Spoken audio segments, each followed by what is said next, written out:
सभी अन्नदाता किसान भाइयों का हमारे YouTube चैनल खेती किसानी गुरु में स्वागत है। अगर आप धान की खेती से अच्छी पैदावार प्राप्त करना चाहते हैं तो उसकी शुरुआत धान की नर्सरी से होती है। कई बार किसान भाई महंगे बीज और खाद खेतों में डालते हैं, फिर भी हमारा उत्पादन अधिक नहीं होता है। इसलिए किसान भाइयों, आज की इस वीडियो में हम जानेंगे कि धान की नर्सरी किस महीने में डालनी चाहिए, खेत की तैयारी कैसे करें, बीज की मात्रा कितनी रखें, बीज उपचार कैसे करें और नर्सरी में किन बातों का विशेष ध्यान रखना चाहिए। तो आप वीडियो में हमारे साथ बने रहिए, आपके लिए यह जानकारी बहुत ही महत्वपूर्ण होने वाली है।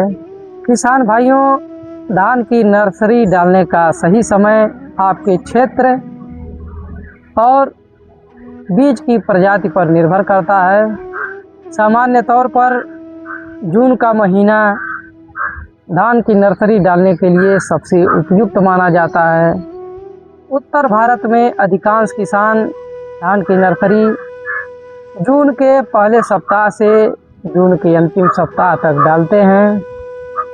अगर समय पर धान की नर्सरी डाल दी जाए तो पौधे अच्छी बढ़वार करते हैं और समय से इनकी रोपाई खेतों में हो जाती है, जिससे हमारा पैदावार बढ़ जाता है। किसान भाइयों, अब बात करते हैं धान की नर्सरी के लिए खेत की तैयारी किस प्रकार करते हैं। सबसे पहले खेत की अच्छी तरह जुताई करें, फिर पाटा चलाकर खेत को अच्छी तरह समतल करें ताकि सिंचाई करते हुए पानी सभी स्थान पर आसानी से पहुंच सके। सबसे ज़रूरी बात यह है कि खेत की तैयारी के समय यह ध्यान अवश्य दें कि मिट्टी के ढेले बड़े न हों, नहीं तो बीज हमारे समान रूप से नहीं अंकुरित हो पाते हैं। किसान भाइयों, कई किसान ऐसे हैं जो बीज की मात्रा बहुत अत्यधिक इस्तेमाल करते हैं, जिससे पौधे कमज़ोर और पतले हो जाते हैं। अत्यधिक सघन होने की वजह से उसमें पर्याप्त मात्रा में वायु का संचार नहीं होता है, जिससे हमारे खेत की नर्सरी में तमाम तरह के रोग व्याधियाँ लग जाती हैं। कई बार ऐसा देखा जाता है कि हमारी पूरी नर्सरी नष्ट हो जाती है। अतः किसान भाइयों, धान की नर्सरी में जितनी आवश्यक मात्रा होती है उतनी ही बीज का प्रयोग करें। किसान भाइयों, 1 एकड़ खेत की रोपाई के लिए 10 से 12 किलोग्राम धान के बीज की आवश्यकता होती है। धान का बीज अच्छी गुणवत्ता वाला होना चाहिए और प्रमाणित होना चाहिए। उसमें अन्य फसलों के बीज या खरपतवारों के बीज नहीं होने चाहिए। धान के बीज का कलर साफ हो और उसमें किसी प्रकार के रोग के लक्षण न दिखाई दें। इस समय राजकीय कृषि बीज भंडार पर, जो सरकारी बीज भंडार होता है, जो कृषि विभाग द्वारा संचालित होता है, वहाँ पर धान के अच्छे किस्म के बीज उपलब्ध हैं। आप कृषि विभाग के कर्मचारियों से संपर्क करके धान के बीज के बारे में जानकारी ले सकते हैं। बुआई से पहले धान के बीजों का बीजोपचार करना बहुत ही आवश्यक है।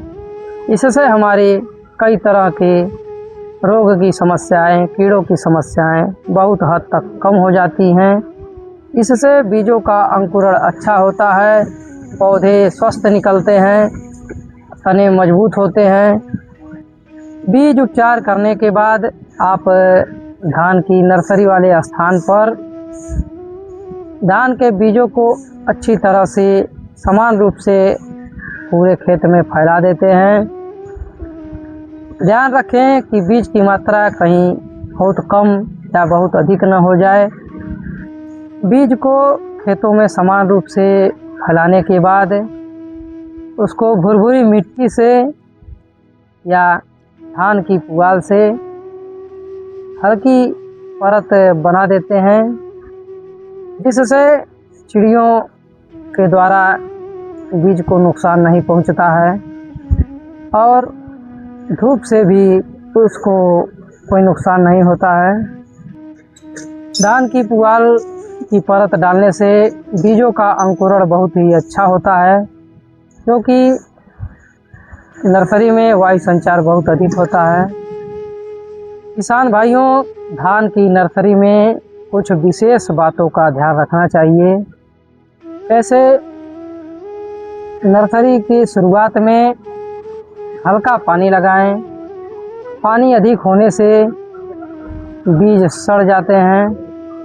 इसके अतिरिक्त कीटों और रोगों पर भी विशेष ध्यान रखें। अगर धान की नर्सरी में कीटों या रोगों का प्रकोप बढ़ जाता है तो उचित दवाइयों का प्रयोग करें। किसान भाइयों, धान की अच्छी पैदावार लेने के लिए सबसे ज़रूरी होता है कि धान की नर्सरी तैयार होने के बाद सही समय पर उसकी खेत में रोपाई हो जाए। धान की पौध रोपाई के लिए 20 से 25 दिन में तैयार हो जाती है। धान की रोपाई खेतों में अच्छी प्रकार से लेवा लगाकर करें। तो किसान भाइयों, धान की अच्छी पैदावार के लिए स्वस्थ नर्सरी का होना बहुत ज़रूरी होता है। अगर सही समय पर सही तरीके से धान की नर्सरी तैयार की जाए तो निश्चित ही हमारी धान की फसलों में अच्छी पैदावार प्राप्त होगी, जिससे किसानों की आय में वृद्धि होगी। अगर किसान भाइयों को हमारी यह वीडियो उपयोगी लगे तो जो चैनल पर नए आए हैं, चैनल को सब्सक्राइब ज़रूर कर लें, लाइक और शेयर करें, ताकि अन्य लोग भी इस जानकारी का लाभ उठा सकें। साथ ही बेल आइकन ज़रूर दबाएं, ताकि खेती बाड़ी से जुड़ी नई नई जानकारी आप तक उपलब्ध हो सके, जिसका उपयोग करके अपनी खेती को और बेहतर बनाएं। इसी के साथ आज बस इतना ही। धन्यवाद।